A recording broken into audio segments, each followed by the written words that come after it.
আমি doctor S Chakraborty, clinical and interventional cardiologist.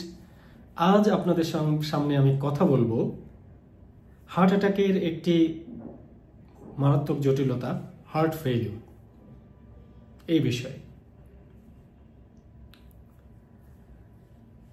Heart attack এর অধিকাংশ কারণ করোনারি ধমনির কোনো মূল করোনারি ধমনির গুরুতর ব্লক। এটা আমরা অনেকেই ইতিমধ্যে জানি। একটি গুরুতর ব্লকের কারণে যখন মূল করোনারি ধমনীতে রক্ত প্রবাহ হঠাৎ মারাত্মকভাবে কমে যায় বা বন্ধ হয়ে যায় সম্পূর্ণরূপে, তখন কি হয়? তখন ওই করোনারি ধমনীটি হৃৎপিণ্ডের যে অংশকে রক্ত সরবরাহ করে সেই অংশের হৃৎপিণ্ডের কোষগুলো রক্ত সরবরাহ পাচ্ছে না বা কম পাচ্ছে। না পাওয়ার কারণে, অক্সিজেন না পাওয়ার কারণে সেই হৃৎপেশি কোষগুলো তখন ক্ষতিগ্রস্ত হতে থাকে। একটা যথেষ্ট সময় ধরে যখন অক্সিজেন সরবরাহ পায় না, একদমই যখন অক্সিজেন পাচ্ছে না, তখন কিন্তু হৃৎপেশি কোষগুলো মরতে থাকবে। এই যে হৃৎপেশি কোষগুলো মরে যাচ্ছে, তো হৃৎপিণ্ডের সেই অংশটি কিন্তু ক্ষতিগ্রস্ত হতে থাকবে। যত বেশি হৃৎপেশি কোষ মরতে থাকবে হৃৎপিণ্ডের সেই অংশটা তত বেশি দুর্বল হয়ে যাবে। অর্থাৎ হৃৎপিণ্ডের কাজ হলো পাম্পিং করা, পাম্প করে রক্ত সঞ্চালন করা। হৃৎপিণ্ডের সেই অংশটি কিন্তু তখন শক্তভাবে শক্তির সাথে পাম্প করতে পারবে না, কারণ হৃৎপিণ্ডের সেই অংশের অনেকগুলো হৃৎপেশি কোষ, হয়তো লক্ষ লক্ষ হৃৎপেশি কোষ, ইতিমধ্যে কোটি কোটি হৃৎপেশি কোষ মারা গিয়েছে, এবং হৃৎপিণ্ডের এই অংশটি পাম্প করতে পারছে না, এবং এটা হৃৎপিণ্ডের সার্বিক কার্যক্রমের উপর একটা ক্ষতিকর প্রভাব ফেলবে। তো হৃৎপিণ্ড তখন রক্ত সঞ্চালন করতে পারবে না, ঠিকভাবে পাম্প করতে পারবে না। তো হৃৎপিণ্ড রক্ত পাম্প করে সারা শরীরে পাঠায়, কিন্তু হৃৎপিণ্ড রক্ত পায় কোথা থেকে পায়? আমরা জানি যে ফুসফুস থেকে রক্ত পালমোনারি ধমনির মাধ্যমে হৃৎপিণ্ডের বাম অলিন্দ হয়ে বাম নিলয়ে প্রবেশ করে। এই যে ফুসফুস থেকে ফুসফুসে রক্ত কেন যায়? অক্সিজেন নেওয়ার জন্য। উদ্দেশ্য কি?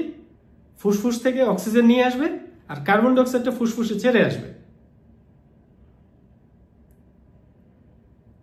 এই জন্য রক্তকে প্রতিনিয়ত আমাদের হৃৎপিণ্ডের ডান নিলয় পাম্প করে রক্তকে প্রতিনিয়ত প্রতিটা বিটে রক্তকে পাম্প করে ফুসফুসে পাঠাচ্ছে, আর ফুসফুস থেকে আবার ব্লাড হৃৎপিণ্ডের বাম নিলয়ে ফেরত আসছে। তখন বাম নিলয়ে পাম্প করে সেই অক্সিজেন যুক্ত, যেই রক্তে অক্সিজেনের পরিমাণ বেশি, কার্বন ডাই অক্সাইডের পরিমাণ কম, সেই রক্তকে পাম্প করে আমাদের সারা শরীরে পাঠাচ্ছে, শরীরের প্রতিটি কোষকে অক্সিজেন এবং পুষ্টি সরবরাহ দেওয়ার জন্য।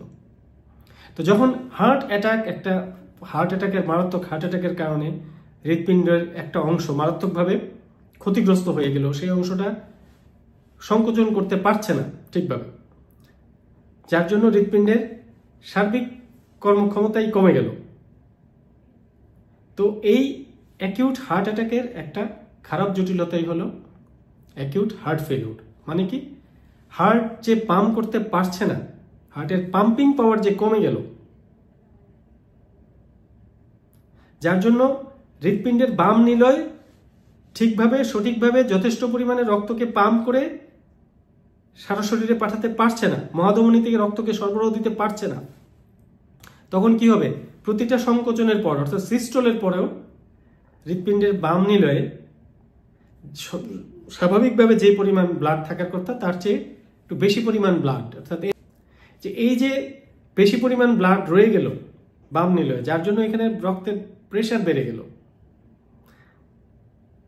লেফট ভেন্ট্রিকুলার এন্ডায়াস্টোলিক প্রেশার বেড়ে গেল, যার জন্য এইটার কারণে এখন বাম নিলয়ে যে আবার রক্ত ফেরত আসবে ফুসফুস থেকে ব্লাডটা সহজে বাম অলিন্দ হয়ে বাম নিলয়ে আসতে পারছে না, কিছুটা বাধার সম্মুখীন হচ্ছে, কারণ এখানে অলরেডি অতিরিক্ত পরিমাণ ব্লাড জমা হয়ে আছে।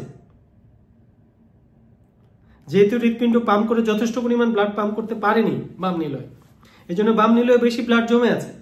সেই কারণে এখন ফুসফুস থেকে রক্তটা সহজে ফেরত আসতে পারবে না।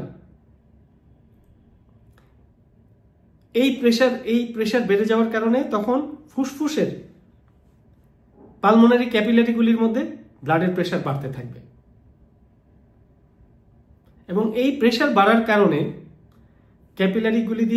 ক্যাপিলারির কোষগুলির ফাঁকে ফাঁকে ব্লাড রক্তের যে পানির অংশটা অর্থাৎ পানি সেটা লিক করে আমাদের চলে আসবে ফুসফুসের বায়ু কোষগুলো অর্থাৎ অ্যালভিওলাইয়ের মধ্যে। অ্যালভিওলাইয়ে থাকার কথা শুধু বাতাস, যেখানে গ্যাসিয়াস এক্সচেঞ্জ হবে, অর্থাৎ আমরা শ্বাসের মাধ্যমে অক্সিজেন ঢোকাবো আর কার্বন ডাইঅক্সাইড বের করে দিব। অ্যালভিওলাইয়ে শুধু বাতাস থাকার কথা, কিন্তু যখন এই ক্যাপিলারি থেকে লিক করে যখন ব্লাডের পানির অংশটা চলে আসলো, অ্যালভিওলাইগুলি যখন পানিতে ভরে যায়, তখন সেই অ্যালভিওলাইগুলি কিন্তু বায়ুকোষগুলি গ্যাস এক্সচেঞ্জ অর্থাৎ এই যে অক্সিজেন পালমোনারি ক্যাপিলারি ব্লাডকে অক্সিজেন দিবে আর কার্বন ডাইঅক্সাইডটা নিয়ে নিবে, অ্যালভিওলাই তখন সেই কাজটা করতে পারবে না। কারণ লাংসের মধ্যে তখন লক্ষ লক্ষ বায়ুকোষের মধ্যে বিন্দু বিন্দু বিন্দু বিন্দু বিন্দু বিন্দু পানি, অনেক পানি জমে গিয়েছে। মৌচাকের প্রকোষ্ঠের মতো লক্ষ লক্ষ বায়ুকোষ, সেখানে সূক্ষ্ম আকারে পানি জমতে থাকবে লাংসের ফুসফুসের বায়ুকোষগুলোর মধ্যে। এটাই হলো পালমোনারি ইডিমা,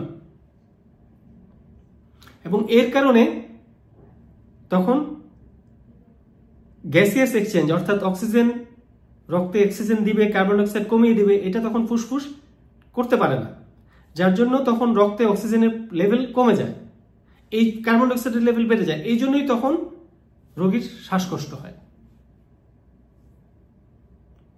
অর্থাৎ হার্ট অ্যাটাকের কারণে হার্ট ক্ষতিগ্রস্ত হয়ে হার্ট ঠিকভাবে পাম্প করতে না পারার কারণে লাংসের কোষগুলির মধ্যে এই যে দানায় দানায় দানায় দানায় সূক্ষ্ম আকারে পানি জমে গেল লাংসের অসংখ্য বায়ুকোষের মধ্যে, পালমোনারি ইডিমা ডেভেলপ করল। এটাই হলো অ্যাকিউট হার্ট ফেলিওর। এটি একটি বড় হার্ট অ্যাটাক, মারাত্মক হার্ট অ্যাটাকের অল্প সময়ের মধ্যে ডেভেলপ করতে পারে। হার্ট অ্যাটাকের চিকিৎসা সময় মতো শুরু না করার কারণে হতে পারে। অনেক সময় দেখা যায় হার্ট অ্যাটাক হয়েছে, রোগী বুঝতেই পারেনি, তেমন বুকে ব্যথা হয়নি, অথবা ডায়াবেটিসের কারণে তীব্র বুকে ব্যথা না হওয়ার কারণে রোগী বুঝতেই পারেনি, হার্ট অ্যাটাক নিয়েও উনি অনেকটা সময় নষ্ট করে ফেলেছেন, হসপিটালে যাননি, বাসায় রয়ে গিয়েছেন। হার্ট অ্যাটাকের কারণে হার্ট ক্ষতিগ্রস্ত হতে হতে হতে যখন নাকি ওনার হার্ট ফেলিউর ডেভেলপ করেছে, অর্থাৎ লাংসের কোষগুলির মধ্যে যখন পানি জমে গিয়েছে, যখন শ্বাসকষ্ট শুরু হয়েছে, তখন অনেক রোগী আমাদের কাছে এমার্জেন্সি বিভাগে, জরুরি বিভাগে, হাসপাতালে আসে। অর্থাৎ হার্ট অ্যাটাকটা রোগী বুঝতে পারেনি, হার্ট অ্যাটাকের পরে যখন হার্ট ক্ষতিগ্রস্ত হয়ে হার্ট ফেলিউর ডেভেলপ করেছে, তখন রোগী হাসপাতালে আসছে। আবার অনেক সময় হার্ট অ্যাটাক নিয়ে রোগী সময় মতো হাসপাতালে আসার পরেও চিকিৎসা চলাকালীন অবস্থায়ও যে কোনো পর্যায়ে হার্ট ফেলিউর ডেভেলপ করার একটা রিস্ক থাকে। তো সেই জন্যই আমাদের এই হার্ট অ্যাটাকের রোগীদের চিকিৎসার সময় যথেষ্ট সাবধানতা এবং ক্লোজ মনিটরিং করতে হয় রোগীদেরকে, যে হার্ট ফেলিউরের কোনো সাইন ডেভেলপ করছে কিনা। তাহলে সেটা যত তাড়াতাড়ি ব্যবস্থা নেওয়া যায় রোগীর জন্য ততই মঙ্গল। সবাই ভালো থাকবেন, সুস্থ থাকবেন। ধন্যবাদ সবাইকে।